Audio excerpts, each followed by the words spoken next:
જંતુ નામ રાગની કરી છે,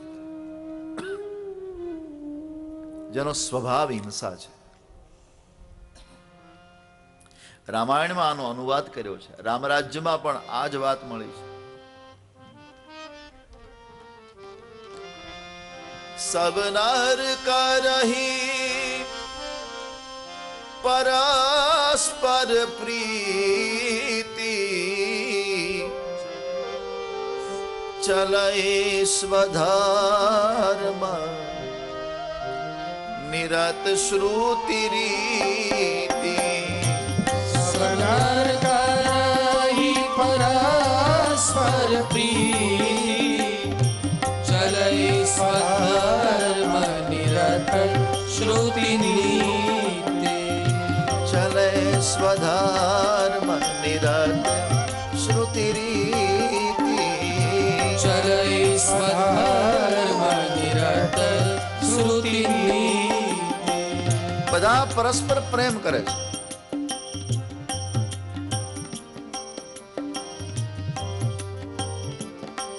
અને પોતપોતાના ધર્મનું, નિજ ધર્મનું, ચલય સ્વધર્મ,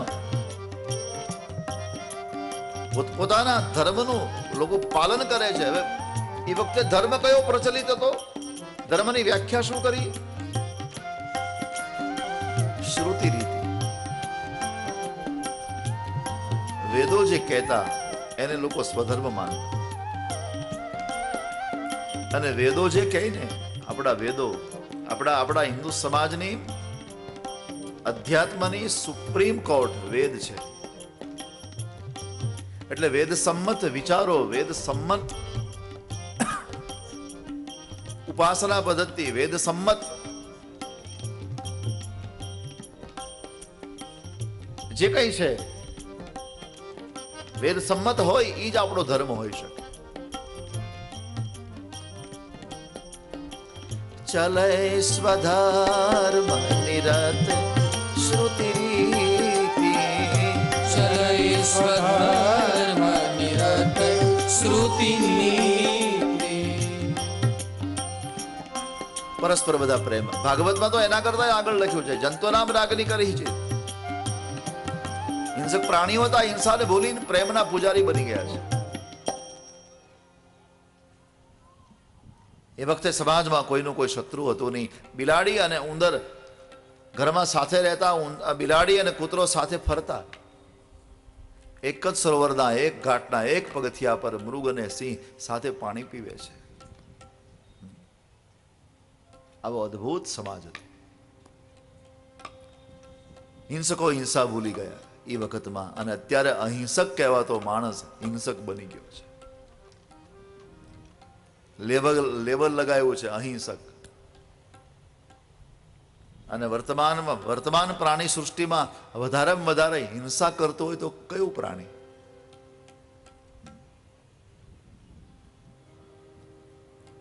બિચારા બીજા બધા તો ભગત છે. એવું સિંહના ઉપર ખોટો કોઈ કલંક નહીં લગાવતા કે એ બહુ હિંસક છે, નાગ ઝેરી છે, ચિત્તો હિંસક છે. ચિત્તો હિંસક હશે પણ એ એના જાતભાઈને નહીં મારે. નાગ ઝેરી હશે પણ એના જાતભાઈને નહીં મારે. સિંહ હિંસક હશે પણ એની જાતિવાળાને ક્યારેય નહીં મારે. આ માણસ કેવો છે કે એના જાતભાઈને મારે છે. માણસ માણસનો દ્વેષ કરે છે. બાકી સમગ્ર સૃષ્ટિ આમ લગભગ સાથે મળીને રહે છે. પક્ષીઓ બિચારા કેવા સાથે ઉડ્યા કરે છે, હે માળા બાંધીને કેવા આનંદ કરે છે. એક ગામમાં કૂતરા હારે નો રહી, એનો સ્વભાવ ખરો ભસવાનો. આ કૂતરાનો સ્વભાવ છે, એ હારે નો રહે. બસ લ્યો, હવે આગળ કાંઈ નથી કહેવું.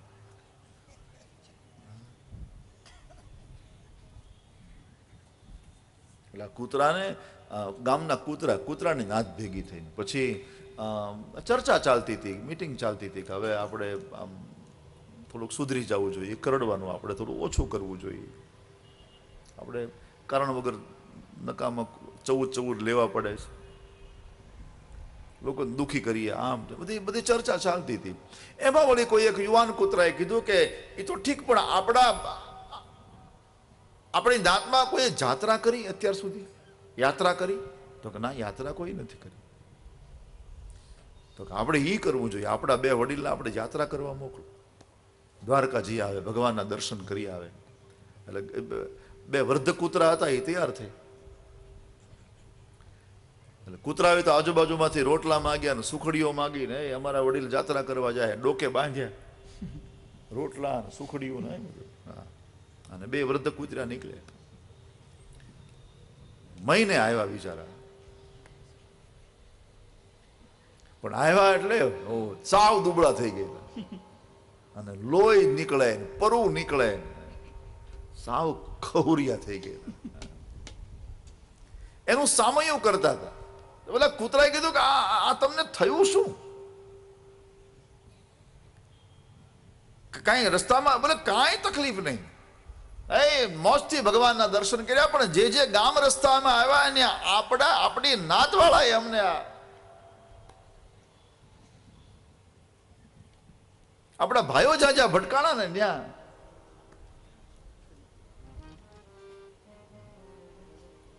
એ વખતના સમાજની વ્યવસ્થા જુઓ, આનંદ થાય. ધર્મરાજા રાજ્ય કરતા હતા, ભગવાન રામ રાજ્ય કરતા હતા. કેટલું સુંદર વ્યવસ્થાપન છે. હિંસકો હિંસા ચૂકી જાય. અત્યારે હિંસક આવો તો માણસ, તમે પેપરમાં નહીં વાંચો નાગને ડંખ્યો નહીં, સિંહને માર્યો, પેપરમાં નહીં વાંચો, પણ પેપર ખોલો તો રોજના 10-12 સમાચાર તમને વાંચવા મળે.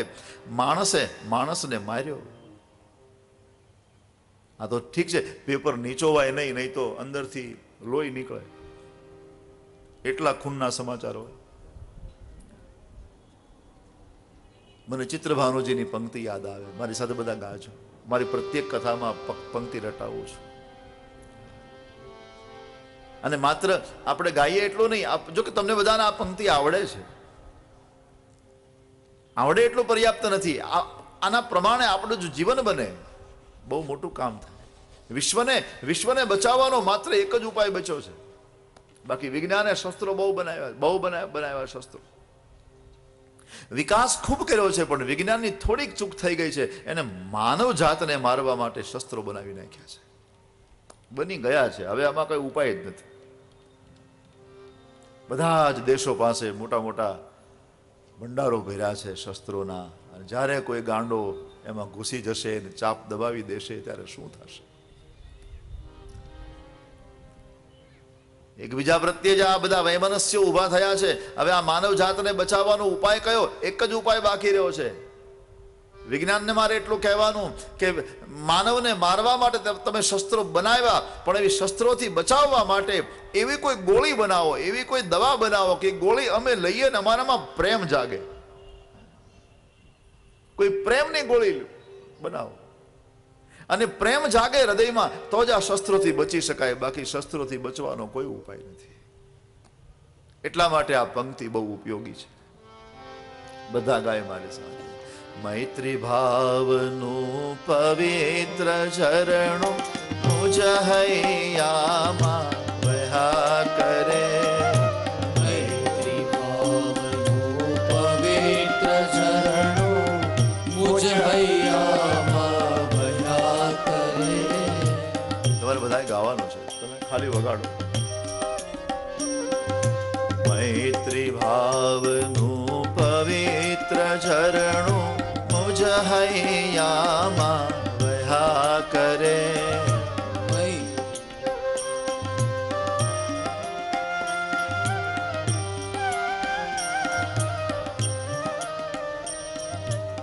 અવાજ બરાબર નથી, થોડીક મહેનત કરો. અને આપણે છે ને બધા સાથે મળીને ગાવાનું છે. કાંઈ મેં એકલાએ ગાવાનો ઈજારો નથી રાખ્યો, મેં કઈ કોન્ટ્રાક્ટ કોઈ સાઇન નથી કર્યો કે મારે એકલા જ ગાવું. આપણે બધા હારે ગાવ, બધા ગાવ. એક ગામમાં મેં કથા, મેં 2-3 દિવસ સુધી કીધું ગાવ, કોઈ ગાય જ નહીં. મહારાજજી ત્રીજે દિવસે મને ખબર પડી કે લોકો એવી વાતો કરતા હતા કે આપણે એને ગાવા માટે બોલાવ્યા નહીં, આપણી પાસે ગવડાવે.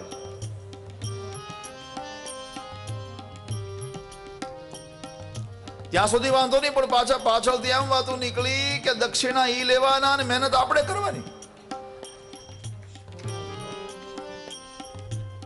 તમે એવું તો નથી વિચારતા ને કે દક્ષિણા ઈ લેવાના ને આપણે મહેનત કરવાની? તો આપણે એક કામ કરો, દક્ષિણા ભાગે ભળતી વેચી લઈશું. એ દક્ષિણા બધાનો ભાગ લ્યો, પણ ગાવ. અને ન ગાય અને બાજુવાળાના સોગન.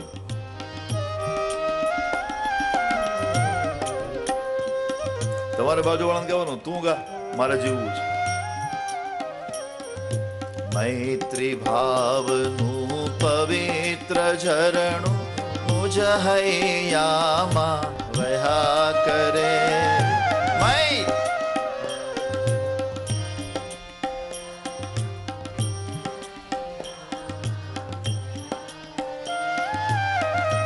આમ ભાઈઓની હાલત ક્યારે સુધરશે?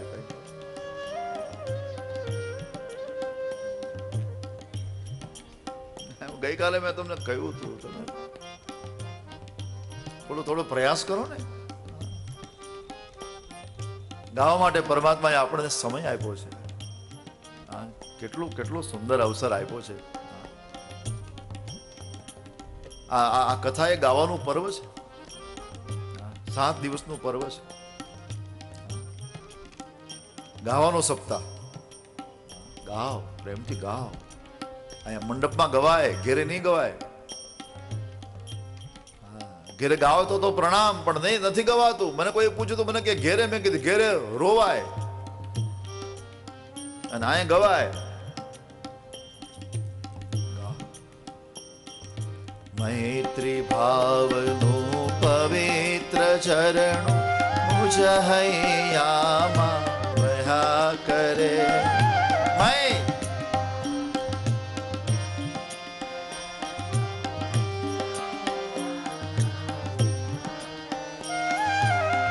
શુભ થાવો આ સકલ વિશ્વ, એવી ભાવના નિત્ય રહે.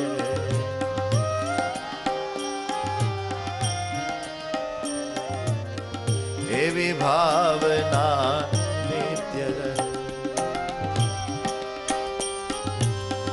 ગુણથી ભરેલા ગુણીજન દેખી હૈયું મારું નૃત્ય કરે. ગુણથી ભરેલા ગુણજન દેખી હૈયું મારું નૃત્ય કરે.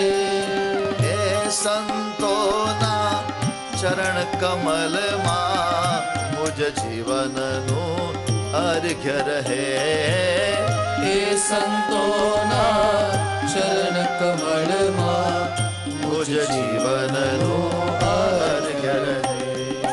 મૈત્રી ભાવનું પવિત્ર ઝરણું મુજ હૈયામાં વહ્યા કરે. મૈત્રી ભાવનું પવિત્ર ઝરણું મુજ હૈયામાં વહ્યા કરે.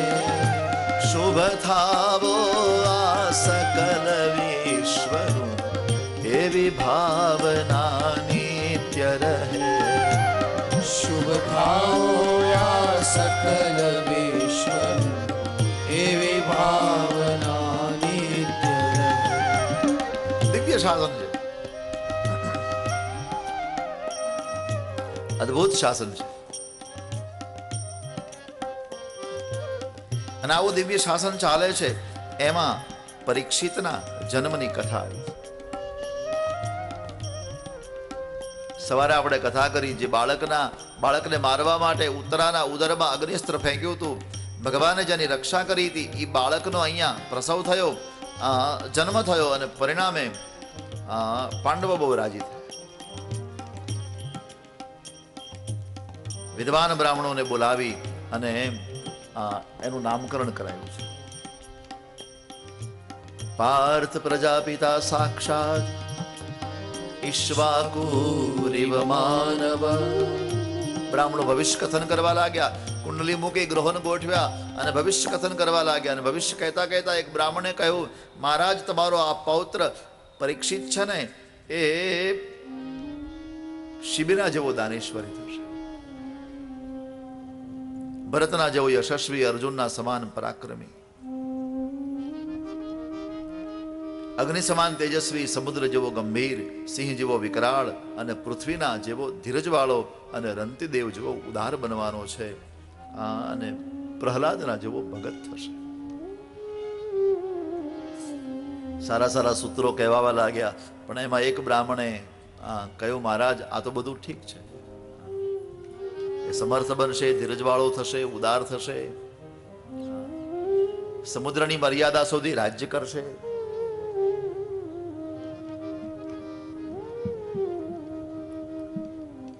સમુદ્ર પર્યંતાયામ એક રાડી, સમુદ્રની મર્યાદા સુધી રાજ્ય કરશે.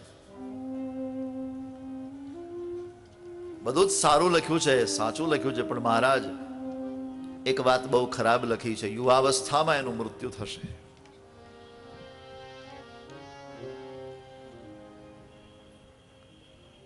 અને મહારાજ એના મૃત્યુનું કારણ એને તક્ષક નામનો સર્પ ડંખ દેશે, અને તક્ષક ડંખ દેશે એનું કારણ એક બ્રાહ્મણનો બાળક તમારા પૌત્ર પરીક્ષિતને શાપ દેશે.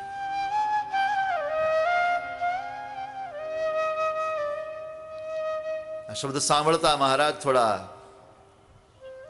વિચલિત થયા છે. વિદ્વાન મહાપુરુષ છે, એને વિચાર કર્યો કે મૃત્યુ એનો કોઈ વાંધો નથી, સર્પદંશથી થાય એનોય વાંધો નથી, કાંઈ પણ નિમિત્ત મૃત્યુનું હોય છે. મુશ્કેલી એ છે બ્રાહ્મણનો બાળક શાપ આપે ને પછી મૃત્યુ થાય. અને ધર્મરાજ ચિંતા એ કરવા લાગ્યા કે અમારો વંશ બ્રાહ્મણનો એવો તે કયો અપરાધ કરે